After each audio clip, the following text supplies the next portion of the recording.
Hello everyone. आप सोचिए ऐसा कि आज के टाइम में कोई एक इंसान है जिसने यूपीएससी या कोई भी स्टेट लेवल एग्जामिनेशन जो होते हैं सिविल सर्विसेज से रिलेटेड, उसने वो एग्जाम क्लियर किया। फिर गवर्नमेंट ने क्या किया कि एज का कुछ भी बहाना देके उसे डिस्क्वालीफाई कर दिया। उसने फिर से तैयारी की, फिर से उसने एग्जाम क्लियर किया। वो पोस्ट मतलब उसका पोस्टिंग भी हुआ, उसने कुछ कुछ सालों तक काम किया। फिर गवर्नमेंट ने कुछ बहाना करके उसे फिर से रिमूव कर दिया। तो उस आदमी का क्या होगा? चाहे तो वो हार जाएगा, लेकिन फिर वो आदमी खड़ा हुआ, वो प्रोफेसर बना, उसने अपना एक न्यूज़पेपर चलाया और उसने गवर्नमेंट को क्रिटिसाइज किया, उसके पॉलिसीज को क्रिटिसाइज किया, लोगों को अवेयर किया, अपने स्टूडेंट्स को अवेयर किया राइट्स के बारे में। बहुत सारी चीजें बताई। तो सपोज कीजिए ऐसा आदमी आज के टाइम में होगा तो लोग का एक रोल रोल मॉडल के तौर पे वो रहेगा। उसी तरह जब हम 80-70s में जाते हैं तो हम बात करते हैं सुरेंद्र नाथ बनर्जी के बारे में। तो ये जो पूरा सिनारियो है वो बिल्कुल फिट होता है। मतलब ये स्टोरी ही सुरेंद्र नाथ बनर्जी के बारे में, कि उनका जन्म तो 10 नवंबर 1848 में हुआ था, कलकत्ता में। और वो जो ग्रेजुएट हुए थे वो कलकत्ता यूनिवर्सिटी से हुए थे। उसके बाद वो 1868 में इंग्लैंड गए। ठीक है, एक मिनट। वो 1868 में इंग्लैंड गए। वहां क्योंकि उस टाइम जो इंपीरियल सिविल सर्विसेज होती थी वो इंग्लैंड में होती थी, मतलब सेंटर जो होता था इंग्लैंड में पड़ता था। तो 1868 में वो इंग्लैंड गए वो एग्जाम देने के लिए।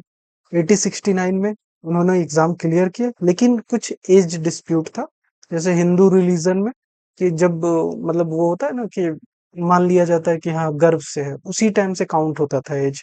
और अभी के टाइम में तो पता ही है, जब बॉर्न हो जाता है तब एज काउंट होता है। तो उस तरह का कुछ मिसकॉन्सेप्शन था, उसके कारण एज डिस्प्यूट अराइज हुआ और इनको डिस्क्वालीफाई कर दिया गया। इन्होंने फिर से 1871 में फिर से क्लियर किया और फिर पोस्ट पे वो गए सलहट जो बांग्लादेश में, वहां पे ये पोस्टिंग में था। लेकिन 1874 में कुछ माइनर मतलब कुछ साइन कर दिए थे ऐसे पेपर पे, जिसके कारण गवर्नमेंट ने इन्हें बोला कि आपने चेक नहीं किया था, आपकी प्रॉब्लम है। और इस तरह करके उनको फिर से डिसमिस कर दिया था पोस्ट से। अगर यहाँ पे एक क्वेश्चन बनता है कि क्या ये पहले इंसान थे जिन्होंने इंपीरियल सिविल सर्विसेज को क्लियर किया था? तो नहीं। जो सबसे पहले इंसान थे वो थे सत्येंद्र नाथ टैगोर, जिन्होंने 1863 में इस एग्जाम को सबसे पहले क्लियर किया था। तो यहाँ पे एक बड़ा क्वेश्चन है। इसके बाद अब हम जब बात करते हैं सुरेंद्र नाथ बनर्जी की, जैसे हमने पहले भी बात किया था कि हम चीजों को पूरे डिटेल में बात करेंगे। तो किसी भी लीडर्स का जो होता है, जो इम्पोर्टेंट क्वेश्चंस आते हैं वो आते हैं टाइटल से। सबसे पहला, जैसे हमने दादा भाई नौरोजी में भी टॉपिक वाइज पढ़ा था कि टाइटल्स क्या होते हैं, बुक्स कैसे होते हैं, ऑर्गेनाइजेशन कैसे होता है, उनका काम क्या है, और फिर उनके सेशन कांग्रेस में। तो वीडियो बड़ा हो सकता है, लेकिन एक जगह में सारे इंफॉर्मेशन मिल जाएंगे आपको, तोड़ तोड़ के यहाँ से वहां से ऐसे नहीं पढ़ना हो। एक एक एक सोर्स है, वहां पे सारा चीज मिल रहा है। और उस तरह पढ़ने में थोड़ा सा वो क्या होता है ना कि यादें भी अच्छी मतलब ठीक से याद हो जाता है। ऐसे फैक्चुअल याद करने में रट्टा मारो कितना रट्टा, मतलब एक लीडर का 3-4 टाइटल होगा, उस तरह मल्टीपल लीडर्स है, सबको याद करने जाओगे तब तो किसका क्या है सब खिचड़ी बन जाएगा। उससे बेटर है कि चीजों को समझो कि क्या टाइटल ये है, तो ये टाइटल मिला क्यों है, रीजन क्या है। इससे क्या होगा ना, हमेशा जब भी ऑप्शंस देखोगे तो याद रहेगा कि हाँ ये टाइटल रिलेटेड था इस चीज से, और ये लीडर इनमें से जो ऑप्शन है ये लीडर इस चीज से रिलेटेड है। तो ज्यादा चांसेस है कि तुम उसको सही आंसर कर टिक मारोगे। तो हम आते हैं बैक टू द टॉपिक। तो सुरेंद्र नाथ बनर्जी को 3 टाइटल्स मेनली जो दिया गया था, वैसे तो मल्टीपल होते हैं लेकिन हम लोग फोकस करते हैं जो मेन मेन होते हैं, जो एग्जाम में पूछे जा सकते हैं। तो सबसे पहला जो टाइटल था वो था सरेंडर नॉट बनर्जी।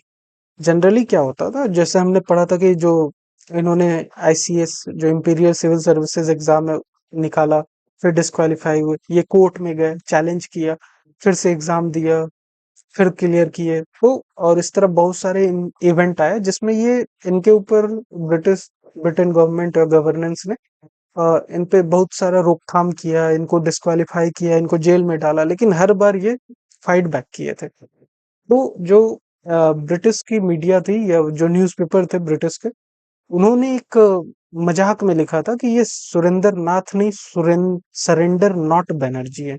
एक तरह का मॉकरी या जोक था वो। लेकिन आगे चल के ये एक टाइटल बन गया इनके लिए कि ये सुरेंडर कभी भी सरेंडर नहीं किए हैं ब्रिटिश के आगे, हमेशा फाइट बैक किए हैं। तो ये टाइटल सरेंडर नॉट बनर्जी इसलिए दिया गया था। ये तो इजी है, Surendra Nath Banerjee, surrender not Banerjee. Next जो टाइटल दिया गया था उनको, राष्ट्रगुरु। जनरली क्या होता है कि जब वो आईसीएस से डिस्क्वालीफाई हो गए थे, तो सब उन्होंने प्रोफेशन जो है एज ए प्रोफेसर ज्वाइन किए थे मल्टीपल कॉलेज, और वहाँ अपने स्टूडेंट को वो गाइड करते थे, खास करके इटालियन रिवॉल्यूशन के बारे में और अदर अदर रिवॉल्यूशन के बारे में वो गाइड और उन्हें ट्रेन करते थे, उन्हें मतलब इन्फ्लुएंस करते थे कि क्या राइट्स होती हैं एक नॉर्मल पीपल का, कैसे हमें फाइट बैक करना चाहिए, कैसे हमें अपने हक के लड़ाई के लिए रहना चाहिए। उसके साथ ही साथ जब लिप्टन ने क्या किया था, सिविल सर्विसेज एज को 21 से 19 किया था, तो उस टाइम इन्होंने ऑल इंडिया मतलब एक तरह से घूमे थे, और एक ऑल इंडिया टूर करने के बाद 1877 में एक ऑल इंडिया प्रोटेस्ट किए थे सिविल सर्विसेज के एज के लिए। तो सबसे फर्स्ट पैन इंडिया जो प्रोटेस्ट हुआ था वो सिविल सर्विसेज के लिए हुआ था, और वो बस इनके कारण हुआ था। ये हर जगह गए, वहां लेक्चर दिए, लोगों को इन्फ्लुएंस किए, लोगों को साथ मिलाए। तो इसलिए ये जो टाइटल है राष्ट्रगुरु इनको दिया गया था, क्योंकि एक तरह से उस टाइम के वे मतलब कांग्रेस से पहले ही एक तरह का मतलब पॉलिटिकल गुरु या फिर इन्फ्लुएंस कर रहे थे वो। उसके बाद आते हैं तीसरा टाइटल, जो कि है uncrowned king of Bengal. Uncrowned king of Bengal ये टाइटल इनको मिला था पार्टीशन के टाइम में, जो बंगाल का विभाजन हुआ था उस टाइम में 1905 में, उस टाइम में इनको ये टाइटल मिला था। रीजन क्या था, जैसे जुलाई में तो पार्टीशन अनाउंस हुआ था और अक्टूबर में पार्टीशन होने वाला था। तो 7 अगस्त 1905 में कलकत्ता टाउन हॉल में एक मीटिंग आयोजित करना था। तो इन्होंने अपने जो पेपर था उसमें वो अनाउंस किया, और इतने ज्यादा लोग वहां पे इकट्ठा हुए थे। वो जो कलकत्ता टाउन हॉल मीटिंग था, वो मेन पर्पस था वहां पे कि स्वदेशी और बॉयकॉट मूवमेंट को मतलब कि ऑफिशियली स्टार्ट करना है, लोगों को अवेयर करना है कि क्या स्वदेशी होता है, कैसे बॉयकॉट करना है वो फॉरेन के गुड्स को। तो ये इसलिए इस टाइम ये टाइटल मिला था कि उनके कहने पे इतना भीड़ इकट्ठा हो गई थी, और उस टाइम जो वो बंगाल के गवर्नर थे, जो भी रहते थे, उनके कहने पे लोग नहीं आते थे। तो जनरली जो गवर्नर होते हैं किसी भी उस टाइम के मतलब जैसे बंगाल है, मद्रास है, बम्बई है, तो वहां के गवर्नर एक टाइप के मतलब किंग के तौर पे ही रहते थे, क्योंकि सब चीज उनके अंडर रहता था। तो एक कंपैरिजन बना कि गवर्नर के कहने पे उतना पीपल जो होते हैं इन्फ्लुएंस नहीं होते जितना सुरेंद्रनाथ बनर्जी के कहने पे होते हैं। इसलिए ये टाइटल दिया गया कि वो अनक्राउंड किंग ऑफ बंगाल है, मतलब वो एक तरह से अनऑफिशियल है, लेकिन वो किंग ऑफ बंगाल है क्योंकि वो पीपल जितने भी लोग हैं बंगाल के उनको इन्फ्लुएंस ज्यादा कर सकते हैं। ठीक है, अब चलते हैं लोग नीचे। अब आते हैं दो चीजें। पहला लिटरेरी, मतलब क्या बुक्स लिखे या न्यूज़पेपर लिखे। तो इनमें तो ज्यादा चीज इन्होंने नहीं किया। एक बस जो पॉपुलर था वो बंगाली न्यूज़पेपर था, जो इन्होंने स्टार्ट नहीं किया था। फाउंड हुआ था गिरीश चंद्र घोष 1862 में, उन्होंने फाउंड किया था इस चीज को। तो गिरीश चंद्र घोष जो थे 1862 में उन्होंने फाउंड किया था, और ये एडिटर बने थे 1879 में। और इस न्यूज़पेपर को, ये मेनली इंग्लिश में था ये न्यूज़पेपर, और इन्होंने ये यूज किया ब्रिटिश के पॉलिसीज को क्रिटिसाइज करने के लिए और पॉलिटिकल अवेयरनेस बढ़ाने के लिए। और 1883 में क्या हुआ ना, एक जज थे, उन्होंने कुछ Hindu ideal Saligram I think वो कोर्ट में लाया गया, उन्होंने मंगवाया कोर्ट में। तो इन्होंने क्रिटिसाइज किया कि एज ए जज आप ऐसा नहीं कर सकते, ये मतलब बिलीफ के मतलब हर्ट करता है लोगों के बिलीफ को। तो उस क्रिटिसिज्म पे इन्होंने, इनको क्या हुआ 1883 में जेल हो गया। और ये अगर क्वेश्चन आएगा कि फर्स्ट जो जर्नलिस्ट कौन थे जिन्होंने, जो फ्रीडम स्ट्रगल में जेल गए थे, तो वो सुरेंद्रनाथ बनर्जी थे। ठीक है, इसके बाद जो नेक्स्ट था, एक तो वो बायोग्राफी था, नेशन इन मेकिंग 1925 में। उनके मरने के बाद ये जनरली एक तरह का गाइड था कि कैसे मॉडरेटर जो थे, जितने भी मॉडरेटर लीडर्स थे, उनका पॉलिसीज, उनका माइंडसेट, कैसे वो फ्रीडम स्ट्रगल में उनका काम कैसे चल रहा था, या फिर उनके क्या थिंकिंग थी, उस सब के बारे में ये मिलनी था ये बुक। जनरली फोकस तो सुरेंद्र नाथ बनर्जी पर ही था। इसके बाद हम बात करेंगे ऑर्गेनाइजेशन के बारे में, कि कौन कौन सा ऑर्गेनाइजेशन था जो रिलेटेड था सुरेंद्र नाथ बनर्जी से। सबसे पहला जो ऑर्गेनाइजेशन था ना, वो स्टूडेंट एसोसिएशन 1875 में इन्होंने बनाया था। जनरली उससे पहले जो बंगाल में एसोसिएशन था, वो I think British Bengal association करके कुछ ऐसा कुछ था। जनरली वो मेनली पर्पस उसका था कि वो जमींदार और जमींदारी के रिलेटेड ही वो प्रोटेस्ट करते थे, और उनका मेन फोकस, कोर आइडिया जो होता है ना उस पूरे ऑर्गेनाइजेशन का, वो वही था, लैंडलॉर्ड्स के राइट्स के लिए लड़ना।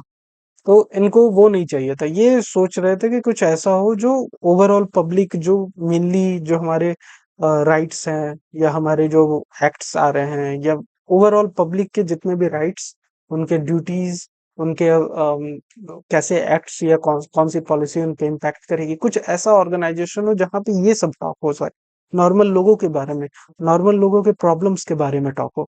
तो सबसे पहले तो इन्होंने वो स्टूडेंट एसोसिएशन बनाया था 1875 में, कि पॉलिटिकल अवेकिंग कर सकेंगे जो यूथ है मेनली उनका। उसके जो मेन ऑर्गेनाइजेशन इन्होंने बनाया था, वो इंडियन नेशनल एसोसिएशन 1876 में बनाया था। आनंद मोहन बोस के साथ इन्होंने इस ऑर्गेनाइजेशन को बनाया था, और कांग्रेस से पहले ये सबसे पहला पैन इंडिया एक तरह से ऑर्गेनाइजेशन था। और इस ऑर्गेनाइजेशन का मेन काम ये था, मतलब अगर की मूवमेंट बोला जाए, तो जब लिप्टन ने वो ऐसी इंपीरियल सिविल सर्विसेज का एज 21 से 19 घटाया था, इस ऑर्गेनाइजेशन ही ने ही पूरा प्रोटेस्ट उस टाइम अरेंज किया था पैन इंडिया। और उसके खिलाफ जो प्रोटेस्ट हुआ था कि एज को कैसे घटाना होगा, क्योंकि ये एक तरह से इंडियंस के खिलाफ है, कि 19 के एज में जाना, पहले तो ग्रेजुएट होना, फिर इंग्लैंड में जाके एग्जाम देना। तो ये एक बात था। और हम लोग पढ़े थे आई थिंक दादा भाई नौरोजी में, कि दादा भाई नौरोजी जो उनका जो 1886 का सेशन था, सेकंड सेशन जो कांग्रेस का था, जिसमें दादा भाई नौरोजी कलकत्ता में प्रिसाइड किए थे, उसमें जो मर्जर हुआ था जिस ऑर्गेनाइजेशन का, जो पिछले लेक्चर में हम लोग बात किए थे, वो यही ऑर्गेनाइजेशन था। तो इसीलिए अगर कोई क्वेश्चन पूछे कि कांग्रेस के फर्स्ट सेशन में कौन अटेंड नहीं किया था, तो सुरेंद्र नाथ बनर्जी उनमें से एक आदमी, एक पर्सन थे, जिन्होंने फर्स्ट सेशन जो था कांग्रेस का, वो अटेंड ही नहीं किया था, और ना ही वो फाउंडिंग मेंबर थे, क्योंकि उनका खुद का अपना एक ऑर्गेनाइजेशन उस टाइम इंडियन नेशनल एसोसिएशन चल रहा था। और 1886 में ये एसोसिएशन जाके कांग्रेस से मर्ज हो गया था। अब एक जो वर्ड रहता है इंडियन नेशनल कॉन्फ्रेंस, ये कोई एसोसिएशन या कोई ऑर्गेनाइजेशन नहीं। इंडियन नेशनल एसोसिएशन जो ऑर्गेनाइजेशन था, उसने एक इंडियन नेशनल कॉन्फ्रेंस आयोजित किया था 1883 में, ताकि पैन इंडिया जो लोगों है, या फिर डिफरेंट डिफरेंट एरिया के जो पॉलिटिकल रिप्रेजेंटेटिव है, उनको एक स्टेज मिल सके। ठीक है। इसके बाद अगर बात करें, ये मतलब ऑर्गेनाइजेशन नहीं है, लेकिन इम्पोर्टेंट चीज है कि उन्होंने एक कॉलेज बनाया था, जो पहले तो ऐसे ही कुछ नाम था, लेकिन बाद में आई थिंक 1884 में, 1882 में एस्टेब्लिश हुआ था कॉलेज। 1884 में इसका नाम रखा गया था रिपन कॉलेज। जनरली उस टाइम के जो वाइसराय थे, रिपन, उन्होंने क्या किया था, सबसे पहले तो एक वर्नाकुलर एक्ट था, जो आगे हम लोग पढ़ेंगे, उसको उन्होंने हटा दिया। फिर इसीलिए उनको बोला जाता है कि सेवियर ऑफ प्रेस। उसके बाद इसलिए उनको जो रिपन है, उनको बोला जाता है सेवियर ऑफ प्रेस।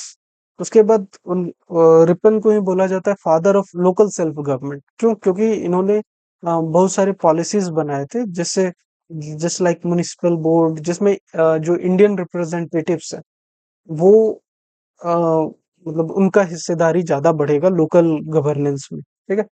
तो इन सब से इन्फ्लुएंस होके 1884 में सुरेंद्र नाथ बनर्जी ने क्या किया था, अपना जो भी कॉलेज था 1882 में, उसका नाम बदल दिया। और कह दिया कि अब से ये कॉलेज का नाम होगा रिपन कॉलेज। ठीक है। और आई थिंक आजादी के बाद 1948 में उस कॉलेज का नाम फिर से सुरेंद्र नाथ कॉलेज कलकत्ता में जो है अभी है। लास्ट ऑर्गेनाइजेशन जो सुरेंद्र नाथ बनर्जी से रिलेटेड है वो है नेशनल लिबरल फेडरेशन।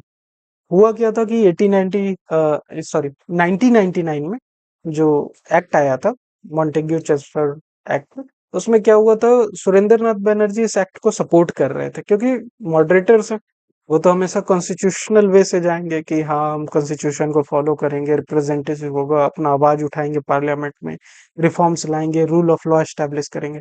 तो इसलिए वो सपोर्ट कर रहे थे कि हाँ ठीक है, हमें थोड़ा और मतलब रिप्रेजेंटेशन मिल रहा है आपको, अच्छा अच्छा सीट ज्यादा बढ़ चुकी है, ये सब।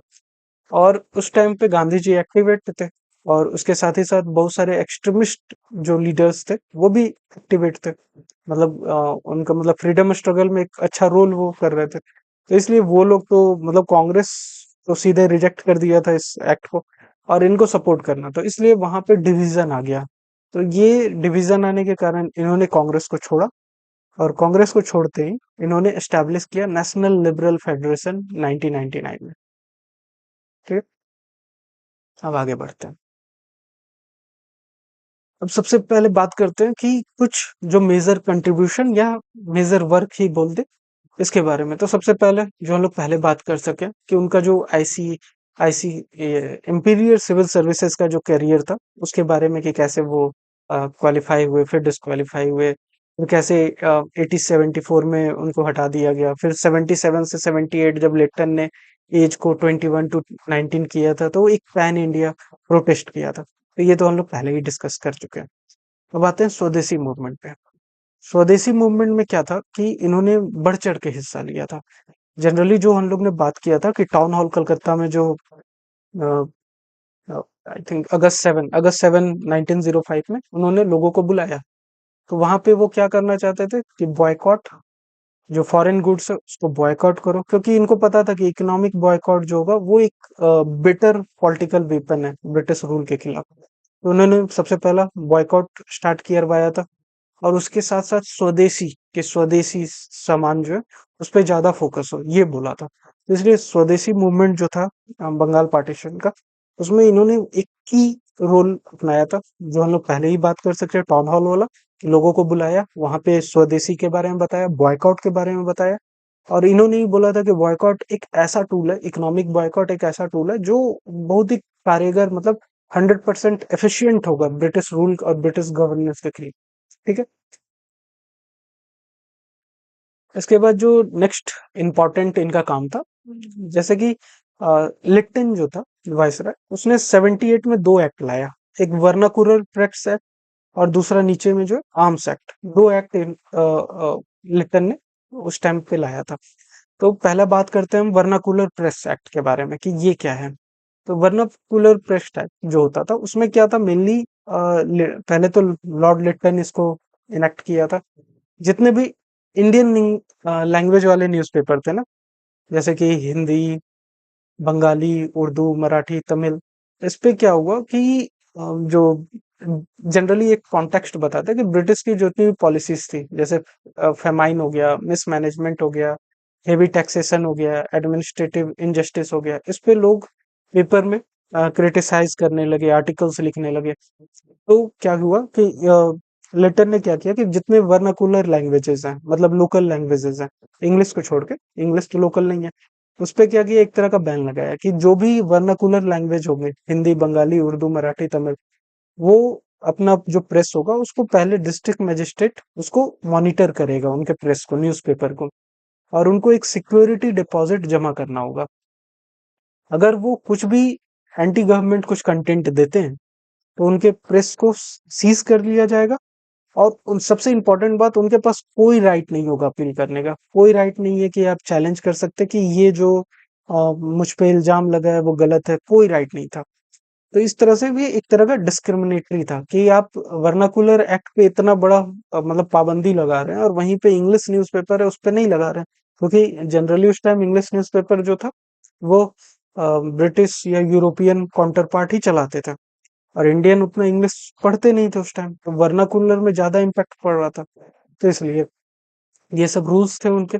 जो मेन, अगर सबसे इम्पोर्टेंट रूल है, नो राइट टू अपील, मतलब कि आप पे झूठा इल्जाम भी लग जाएगा तो आप अपील नहीं कर सकते कि ये झूठ। ठीक है। इससे रिलेटेड एक जो क्वेश्चन आएगा कि जब ये एक्ट पास हुआ था ना, तो एक न्यूज़पेपर थी, अमृत बाजार पत्रिका। ठीक है। ये बंगाली में लिखा जाता था, ये न्यूज़पेपर बंगाली में था, और ये रातों रात ये न्यूज़पेपर बंगाली से क्या हुआ, इंग्लिश में कन्वर्ट हो गई, ताकि ये लॉ इस पे अप्लाई नहीं हो सके। कौन चलाते थे इस न्यूज़पेपर को? तो शिशिर कुमार घोष और मोतीलाल घोष, ये दो लोग थे जो ये चलाते थे। और जो लॉर्ड रिपन थे, जो पहले भी हमने बात किया था, वो 1882 में इस एक्ट को रिपील कर देते हैं। इसीलिए उनको बोला जाता है कि वो लिबरल थे प्रेस पॉलिसी के खिलाफ, मतलब प्रेस पॉलिसीज को लेके वो बहुत ज्यादा लिबरल थे। ठीक है। अब हम चलते हैं, जो दूसरा एक्ट था जिसने, जो लिटन ने वो इनेक्ट किया था, पास किया था, वो था ये आर्म्स एक्ट, जो लिटन ने दिया था। जनरली क्या था, 1857 का रिबेलियन हुआ था, आर्म रिवॉल्ट ही था वो। तो इसलिए इन्होंने 1878 में क्या किया कि एक लाइसेंस लाया कि जितने भी इंडियंस होंगे, ठीक है, उनको गवर्नमेंट का लाइसेंस चाहिए अगर उनको आर्म्स रखना है तो। ठीक है। अगर वो लाइसेंस नहीं लेंगे तो एक पनिशमेंट होगा उनको, जेल हो सकता है, इम्प्रिजमेंट हो सकता है, फाइन्स हो सकता है। ठीक है। तो गवर्नमेंट कंट्रोल करेगी वेपन्स के सेल पे, मैन्युफैक्चर पे। ठीक है।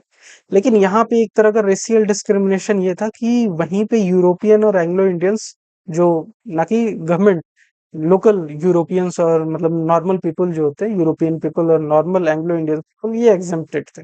ये चाहे तो रख सकते हैं लेकिन इंडियंस नहीं रख सकते, उनको स्ट्रिक्ट रिस्ट्रिक्शन था। तो एक तरह से ये रेशियल डिस्क्रिमिनेशन था।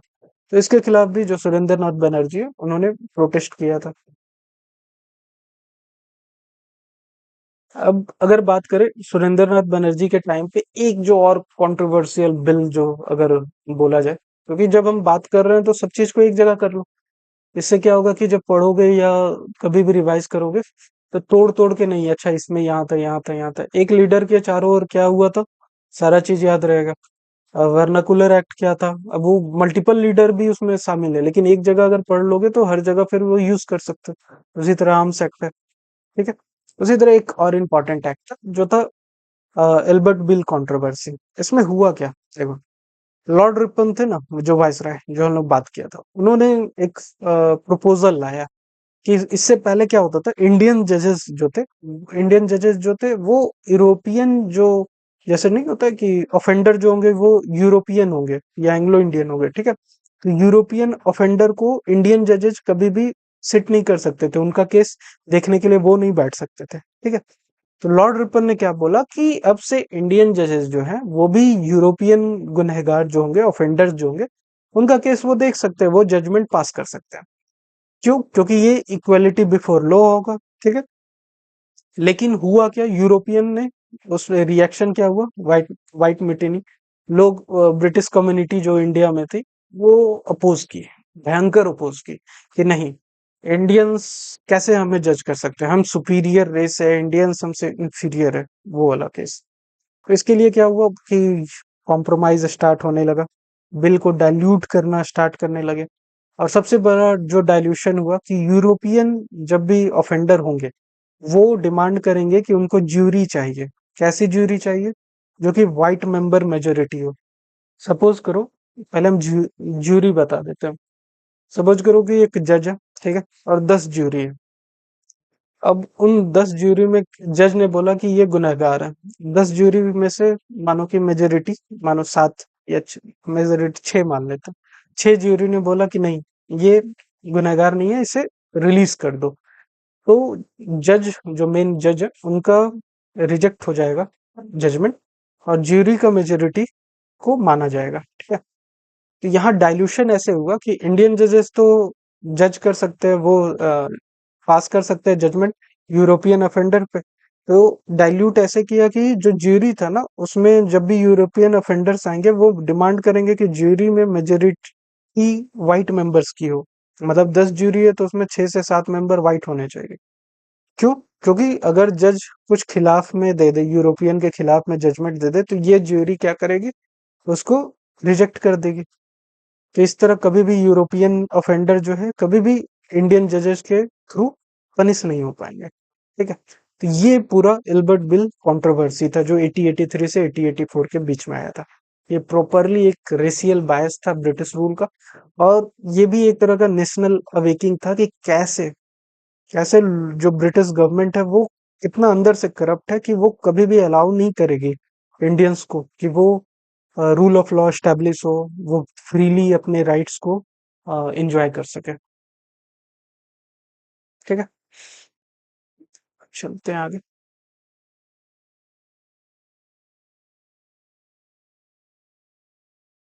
अब जैसे हर लीडर का है, तो आईएनसी सेशन के बारे में बात करते हैं। तो 1895 पुणे में इन्होंने प्रेसाइड किया था कांग्रेस का सेशन में।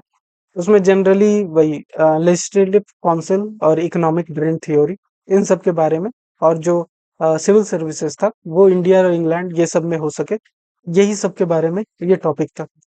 क्योंकि अगर हम लोग बात करें 1993 का, दादा भाई नौरोजी जो लाहौर सेशन में अटेंड मतलब प्रेसाइड किए थे, वहां भी यही चीज था कि कैसे जो सिविल सर्विसेज एग्जाम है वो इंडियनाइजेशन कर सके उसका। ठीक है। सेकंड सेशन इन्होंने अटेंड किया था 1902 में अहमदाबाद में। वहां पे मेन जो था कि कर्सन की जो सेंट्रलाइज पॉलिसीज है, मेन मतलब मेन टॉपिक था कि उस टाइम यूनिवर्सिटी का कमीशंस कुछ बन रहे थे ताकि गवर्नमेंट, ब्रिटिश गवर्नमेंट ज्यादा कंट्रोल कर सके यूनिवर्सिटीज पे। तो उसके ही खिलाफ ये सेशन में पूरा बात उसी पे हुआ था। ठीक है।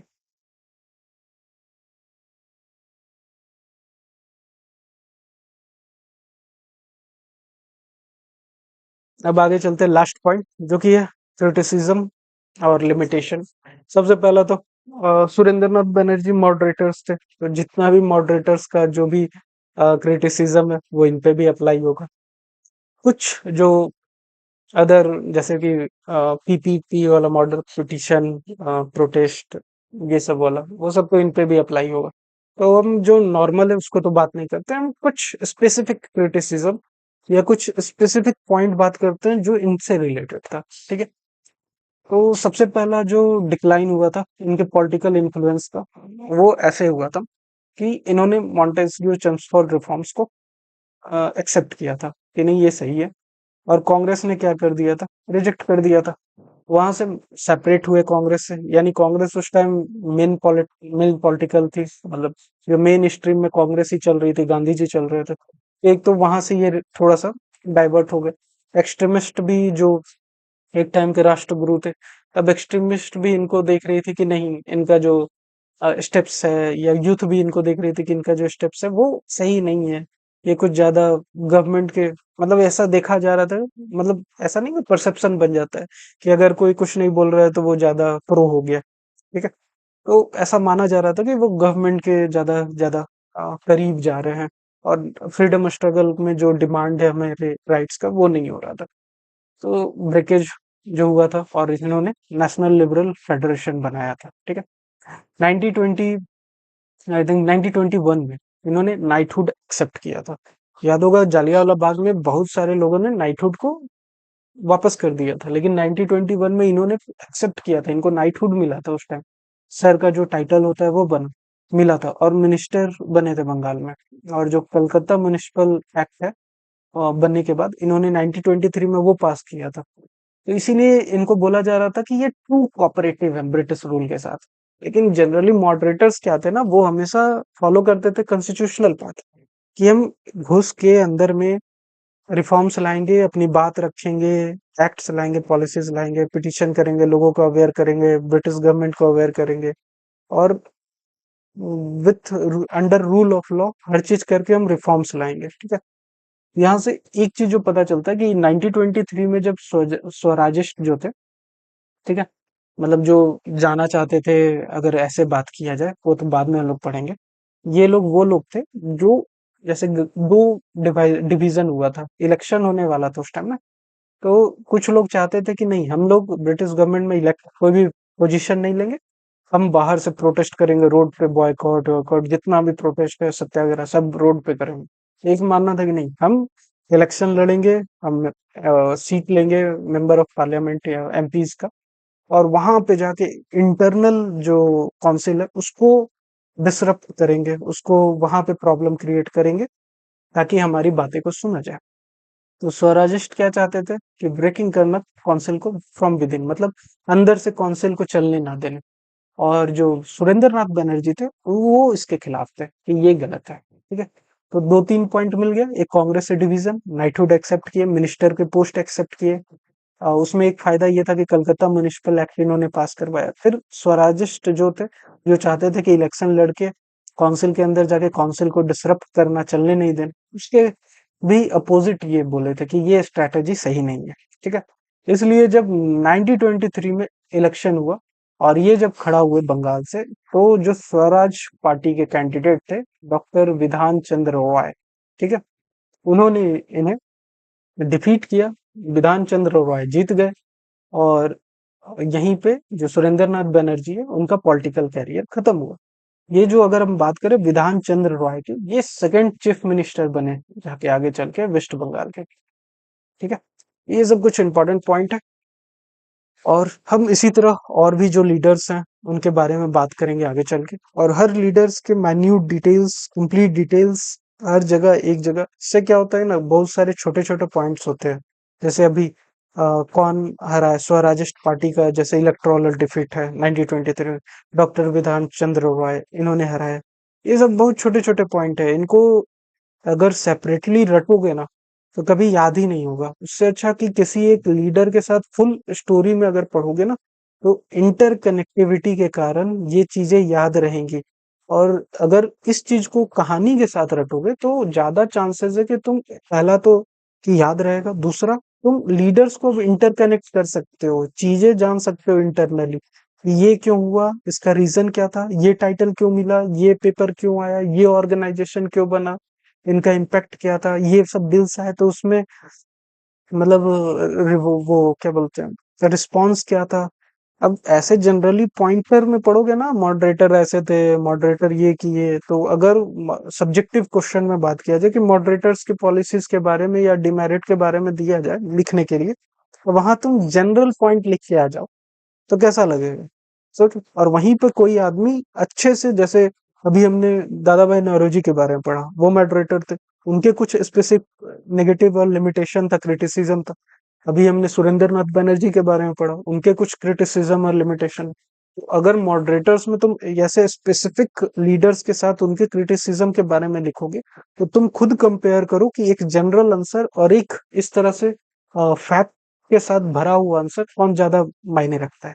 तो इसीलिए ये सीरीज मेन पर्पस वही है कि लीडर्स के साथ उनके रिलेटेड सारे चीजें हम पढ़े, ताकि एक ओवरऑल और विथ कनेक्टिविटी हम चीजों को समझ पाए। ठीक है, तो आज के लिए इतना ही रखते हैं। वीडियो बड़ा होता है, कोई दिक्कत नहीं है, तोड़ तोड़ के देख लो। और अब हम नेक्स्ट लीडर, जो अगले वीडियो में नेक्स्ट लीडर के बारे में पढ़ेंगे।